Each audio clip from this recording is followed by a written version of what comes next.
Pessoal, aqui é Almi e hoje a gente vai mergulhar mais fundo no episódio 4 de It. Bem-vindos a Derry. Talvez esse, meu amigo, seja o episódio mais cheio de referências, simbolismo e detalhes escondidos de toda a temporada até agora. É sério, esse episódio trouxe informações que mudam completamente a forma como a gente entende a origem do Pennywise, o poder dele e até a história da cidade de Derry. Então, já prepara o like porque tem muitos detalhes que passaram despercebidos na minha análise do episódio, mas a gente vai revelar tudo aqui nesse vídeo. Então, fica comigo até o final do vídeo.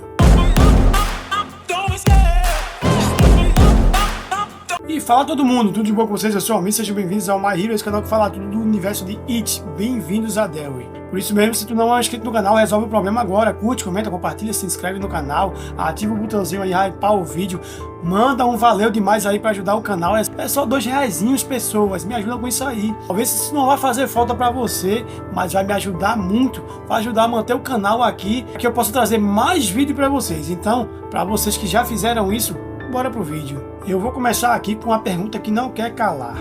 O que é Galu e por que isso importa? Não sei. Querido jovem mestre, isso importa muito porque o episódio finalmente dá nome à criatura que os nativos americanos enfrentaram no passado, o Galu. E olha só, isso não é um nome inventado pela série não, tá pessoas? Ele existe de verdade na mitologia da antiga Suméria, Mesopotâmia. E olha só, na mitologia, o Galu era uma entidade do submundo, um ser cuja função era arrastar vítimas para o inferno, ou seja, literalmente descendente do submundo e associado ao mal primordial. É aí que surge a pergunta que muita gente se fez, né, pessoas? Como um nome sumério foi parar ali numa tribo nativa americana a milhares de quilômetros e milhares de anos de distância? Bom, eu pesquisei e a explicação mais provável é algo chamado de difusão cultural. Bom, difusão cultural é quando elementos de uma cultura, como histórias, nomes, símbolos, mitos, vão se espalhando entre diferentes povos ao longo dos séculos. Isso pode acontecer por migração, comércio, mistura entre povos ou até pela repetição oral de histórias que atravessam continentes. Às vezes, mudando um pouco, mas mantendo o núcleo original. Ou seja, o nome Galu pode ter sido preservado oralmente, por povos nômades, viajantes, exploradores, e acabou sendo absorvido pelos indígenas americanos ao tentar classificar uma entidade que eles não conseguiam compreender. Isso acaba levando diretamente ao segundo ponto desse vídeo, uma nova origem que transforma o It numa ameaça cósmica. Querido jovem mestre, ao associar Pennywise a um ser do submundo sumério e ao mesmo tempo a uma entidade cósmica, o episódio eleva o It a outro patamar. Isso mesmo, outro patamar. É o seguinte, ele não é só mais um parasita interdimensional, ele agora está ligado à mitologia de civilizações antigas, sugerindo que o It pode ter influenciado culturas no mundo inteiro, assim como os primordiais lá em Lovecraft. Meu irmãozão, isso expande a lore aí do It e coloca ele como uma espécie de força universal do mal, uma entidade que já era conhecida e temida em vários cantos do mundo mesmo antes de chegar a Derry. Mas não com sua presença física, mas como ali uma ideia do que é o mal, do medo, do temor. Todos esses traumas podem sim ser ligados ao It, à coisa. O terceiro ponto aqui que eu quero falar é sobre o primeiro contato dos nativos com a coisa. E podemos ver no episódio que ele sugere que a chegada do It à região foi muito anterior aos europeus, mas aqui vem um detalhe importante, tá? Os indígenas conseguiram conter a criatura em um território delimitado. E isso, meu jovem, é provavelmente na época em que ela ainda não tinha descoberto o ciclo de alimentação com medo humano. Talvez por ainda não ter experimentado carne humana. E olha só, essa contenção pode explicar por que a criatura não dominou a região inteira, simplesmente porque existiam áreas sagradas e proibidas, e porque o ritual indígena do passado funcionou pelo menos ali temporariamente. Mas, quando os colonos europeus chegam, entra medo novo, entra violência, entra trauma, e o It encontra ali um banquete para ele. Essa mudança histórica pode ter despertado a coisa para o ciclo dos 27 anos que ela mantém até os dias atuais. O outro ponto que eu quero trazer aqui, muito importante, pessoal, é a dedução brilhante do Will, o predador que tempera a presa. E olha só, uma das cenas mais inteligentes do episódio envolve a teoria do Will. Ele diz que certos predadores não matam suas presas imediatamente, eles primeiro aterrorizam. E você sabe do porquê disso? Não! Calma, jovem madruga, que eu vou te dizer agora. Que o medo libera adrenalina. e acaba ali alterando a química do corpo, e isso faz a carne ficar mais salgada, muito apetitosa para os predadores, né? E no caso aqui, muito apetitosa para o It. É um prato cheio para ele deleitar, meu amigo. E a gente já sabe que o It funciona exatamente assim. Ele não mata pela fome, ele se alimenta de energia emocional do terror. Então, é interessante observar aqui que o Will praticamente decifra um modus operandi aqui do Pennywise, algo que só adultos observadores e crianças muito espertas percebem. Outro ponto aqui é o Galu aparecendo como um padre jesuíta. Por que isso? E querido jovem mestre, essa é outra pérola do episódio. O Galu aparece ali para a líder indígena na forma de um padre jesuíta. Isso faz total sentido, porque It sempre assume a forma do que vai causar medo e confusão, não é isso? Então, para os indígenas, a chegada de padres jesuítas representava invasão, destruição cultural, conversão forçada, doenças, violência espiritual, entre outras coisas. O Pennywise assume essa forma porque, naquele contexto histórico, esse era o símbolo máximo de ameaça para os indígenas. Assim como virar palhaço para algumas crianças, assim como virar o que cada vítima teme. Outra cena que pode ter passado despercebido para você e que passou para mim na análise do episódio foi as referências ali a Maturin na cena dos 13 pilares. Aqui, meu irmão, a série foi muito discreta, mas quem conhece o King pegou, viu? Os 13 pilares fazem referência indireta ali à tartaruga Maturin, a força cósmica oposta ao It. Na mitologia do King, It representa a destruição e o caos, e Maturin representa a criação e o equilíbrio. E na cena a gente vê que os fragmentos da gaiola que prendia o It, né, que prendia a coisa, foram colocados ali dentro de cascos de tartaruga. E a gente vê na série ser colocado ali os 13 pilares como a estrutura que mantém o poço fechado, né? Os 13 fragmentos da gaiola foram colocados nesses 13 pilares para aprisionar ali, para manter o poço fechado. Que é uma alusão ao equilíbrio do macroverso. Aqui, meu amigo, pode dizer que é um excelente detalhe. E, meu amigo, acho que essa aqui já é a 7ª observação que eu vou colocar, né? Mas vamos lá. Alguns pilares foram removidos e o caos se espalhou. E esse talvez seja outro detalhe sutil, né? A série mostra que nem todos os pilares estão no lugar, certo? Certamente. Mas ela também não mostra que foram retirados. Só que, meu amigo, a retirada deles explicaria ali o porquê o It consegue agir fora da área que ele foi detido, né? Que foi demarcado para ele.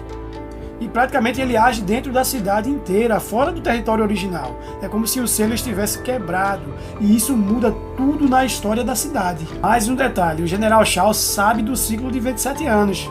O olhar dele não deixa dúvidas. Ele sabe que algo acontece ciclicamente em Delhi, e isso abre várias possibilidades. Pode ser que o governo já investigou o Pennywise, ou há registros militares, ou o próprio Shao tem trauma pessoal ali do ciclo anterior. Isso pode virar ali um elemento gigantesco nos próximos episódios. Outra referência aqui clara é sobre o Arrowhead, que faz referência direta a outra obra do King, né, que é o Nevoeiro e a Operação Ponta de Flecha. Se você perceber aí, meu amigo, logo no começo do episódio aparece o Hotel Arrowhead, e isso não é coincidência. No universo de Stephen King, Arrowhead remete ao projeto Ponta de Flecha, de O Nevoeiro, que é outra obra do autor, né? Um experimento militar que abre acidentalmente um portal para outra dimensão. Essa referência reforça a ideia de que o It também pode ter a origem extradimensional, ou que forças militares já sabem mais sobre essas criaturas do que deixam transparecer. É um pequeno detalhe, mas tem um enorme significado. E são esses detalhes que fazem a ligação ali do Kingverso, que é como a galera está chamando, né? E muita gente quer que esse Kingverso aconteça. Será que vai rolar? Será? O 10º detalhe aqui, pessoas, é o brilho do Halloran, representado como nos livros. Querido jovem mestre, a representação visual aqui do brilho em forma de portas mentais é exatamente como Stephen King descreve. A mente das pessoas é um corredor, e cada trauma, medo ou lembrança está por trás de uma porta específica.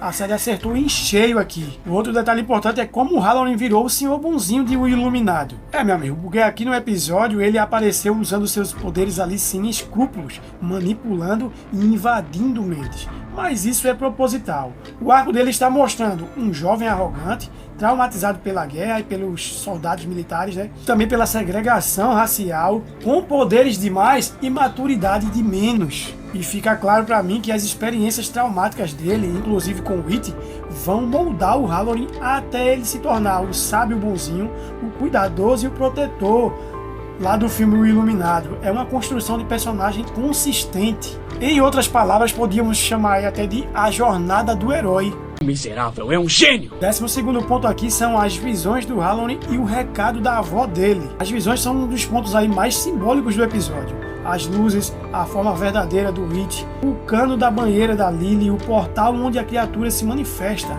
as trincheiras de guerra. É um trauma dele, né? Provavelmente experiências familiares. Mas a avó dele dizendo mantenha a tampa fechada, essa é a mais importante de todas. Isso faz uma referência direta ao Doutor Sono, que é outra obra do King, né?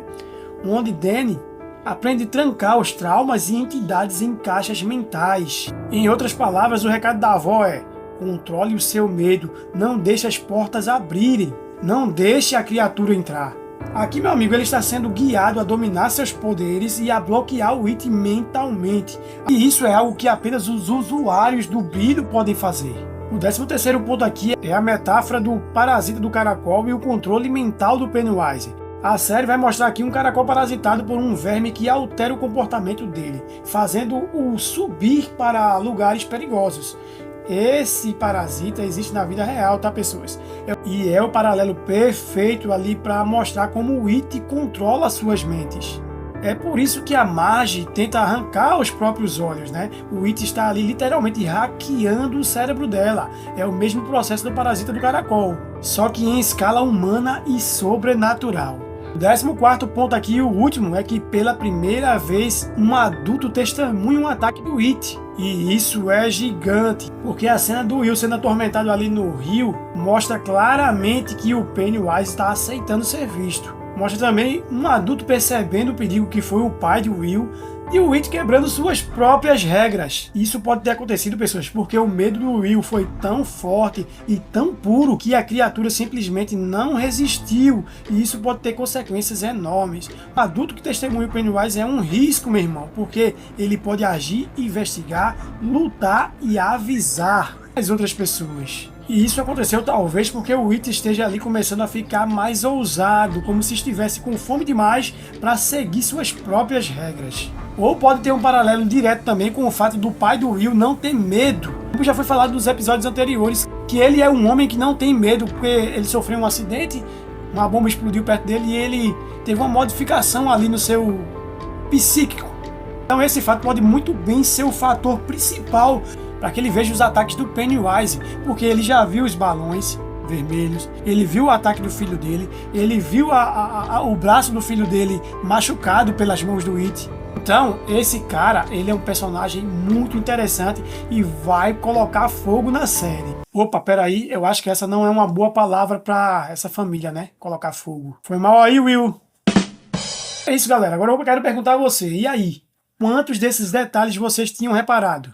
Meu amigo, esse episódio 4 não só aprofunda a lore, como também eleva o Pennywise de um monstro local para uma entidade mitológica global, ancestral e cósmica. Olha só, querido jovem mestre, se a série continuar nesse nível, a gente aí tem tudo para ver a melhor expansão do universo de Stephen King desde a Torre Negra. Meu amigo, por isso deixa o like, comenta aí o que você achou desse episódio e se quer que eu faça o mesmo com o episódio 5. É só pedir, viu? Eu vejo todos os comentários. Muito obrigado por tudo, valeu por você ter ficado até aqui, se você ficou até aqui, e até o próximo vídeo.